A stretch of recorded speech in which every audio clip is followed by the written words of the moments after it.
नमस्कार साथियों, happy to see you again. तो इस वेबिनार में आपका बहुत बहुत हार्दिक स्वागत है। तो आज हम लोग जो जानने वाले हैं वो टॉपिक का नाम है लेटिंग गो और होल्डिंग ऑन। लेटिंग गो मतलब कुछ जीवन में बुरी चीज़ें घटनाएं घट जाएं जिसके वजह से एन कोड आपके दिमाग में चलता रहे और आपके नज़रिया भी बदल दे।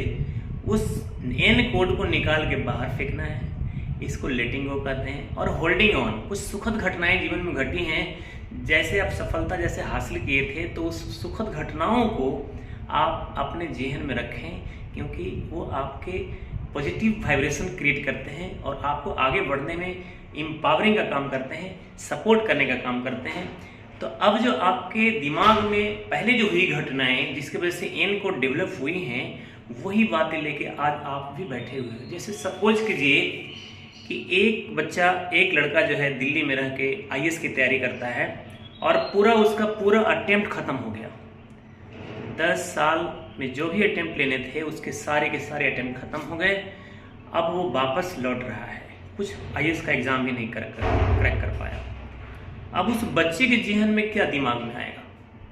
एन कोड डेवलप होगा कि मैं तो लुट गया, मैं पिट गया, है ना। तो ये एन कोड जो है नेगेटिव कोड है, जिसकी वजह से उनके आगे के जीवन में बहुत खराब दयनीय स्थिति होने वाली है। अगर वो नेगेटिव कोड के साथ जिएंगे तो उन्हें ऐसा फील होगा कि मैं तो जीवन कुछ कर ही नहीं सकता।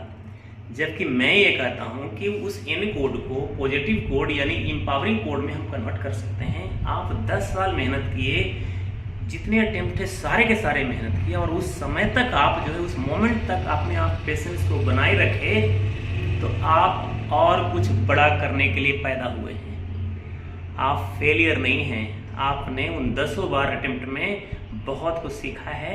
उस चीज़ को अप्लाई करके आप दूसरे क्षेत्र में काफ़ी आगे बढ़ सकते हैं। तो आपको नेगेटिव कोड के जरिए जीने की ज़रूरत नहीं है। जो फेलियर हो गए हैं उनके जीवन में ठीक है, एक समय के लिए हताशा आएगा। Failure leads to success. Failure आया है तो हो सकता है कि आप उस पद के लिए ना हो, कोई और बड़े पद के लिए हो, कोई बड़े बिजनेसमैन बनने के लिए हो। ऐसा थोड़े है कि एक बार आप जीवन में 5 साल 6 साल या अपना जितना भी खत्म हो गया तो आप आगे कुछ नहीं कर पाएंगे। ऐसा भी तो हो सकता है आप आईएएस के लिए पढ़ा सकते हैं। तो जो आप एक आईएएस बन के देश की सेवा करते, आप 1000 आईएएस बना के सेवा कर सकते हैं। उनमें अपने छवि को देख सकते हैं।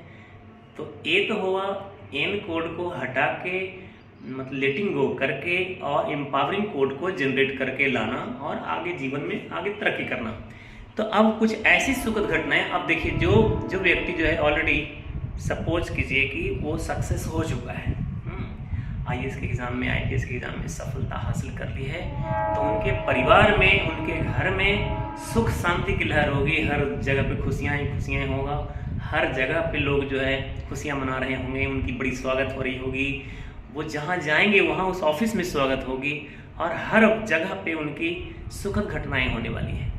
तो ये सुखद घटनाओं को उनको याद करना है और जीवन में आगे एक ही पल सक्सेस हुए हैं ना, आगे उनके काम में अपने जब वो काम करने जाएंगे तो वहाँ भी उनकी सफलता आंकी जाएगी और हर दिन भी एक नया चैलेंज के रूप में होगा और वहाँ पे उनको सक्सेस के रूप में आगे देश को बढ़ाना है। जो जिम्मेदारियाँ मिली हैं उनको आगे बढ़ाना है। तो ये पॉजिटिव कोड है, जो एम्पावरिंग कोड है, इसको होल्ड करके रखना है। जैसे आपने सफलता हासिल किया, उस सफलता जिस तरीके से आपने हासिल की, उसको एम्पावरिंग कोड को पकड़ के रखना है। सुखद घटना है, इसको रखे रहना, रिस्पॉन्सिबिलिटी हैंडल करना है और देश की तरक्की में साथ देना है। विकासशील देश से विकसित देश बनाने की ओथ लेनी है और जीवन में आगे बढ़नी है। और एम्पावरिंग कोड को हमेशा रख के जीवन में आगे बढ़ के, और जो सफल नहीं हो पाए, सारा अटेम्प्ट उनको खत्म हो गया, तो वो भी निराश ना हो, क्योंकि हो सकता है कि वो आईएएस के लिए कहीं पढ़ाने लगेंगे तो उनके यहाँ से बहुत सारे आईएएस पैदा हो। तो आप इस कोड को लेके आप आगे बढ़ें। और आज आपने देखा कि अगर लेटिंग गो करना है, मतलब किसी चीज़ को छोड़ देना है, जाने देना है, जाने दो यार। कोई चीज़ में कोई झगड़े की बात हो गई, वहाँ जाने दो, कोई बात नहीं, झगड़ा नहीं करते, आगे बढ़ते। आवत गाली एक है, जात गाली अनेक, कहे कबीर न उलटिए रहे किए। कहीं किसी से झगड़ा हो गया तो आप मान लीजिए कि चलो एक गाली दिया उसने, हमको 4 गाली नहीं देनी, क्योंकि एक गाली उसने दिया, 4 गाली आपने दिया, तो गाली हो गई 5। अब आपकी सजा आज़ादी होगी। तो इसलिए आवत गाली एक है, जात गाली अनेक, कहे कबीर न उलटी रहे किए।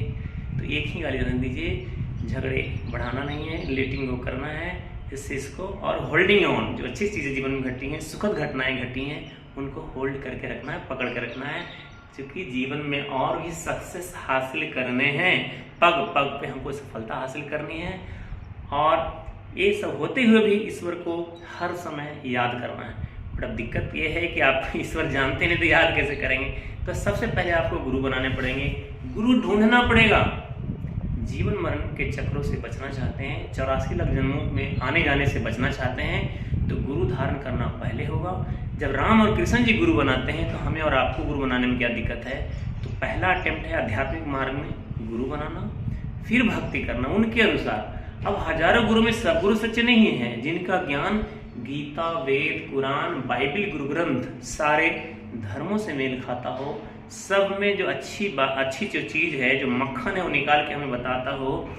18 पुराण, वेद, गीता, कुरान, बाइबल, गुरु ग्रंथ, सब में जो उस परमात्मा का एक नाम है उसको बताता हो, वो तत्वदर्शी संत होता है। और गीता जी के 4 अध्याय 34वां श्लोक के अनुसार कि हे अर्जुन, तुम पहले तत्वदर्शी संतों को ढूंढो जिनके पास आगे का ज्ञान है, तब तुम्हें आगे का मार्ग मिलेगा। तो थैंक यू दोस्तों, ये वीडियो अगर अच्छा लगे तो दूसरे को शेयर भी कीजिए, सब्सक्राइब कीजिए और बने रहिए।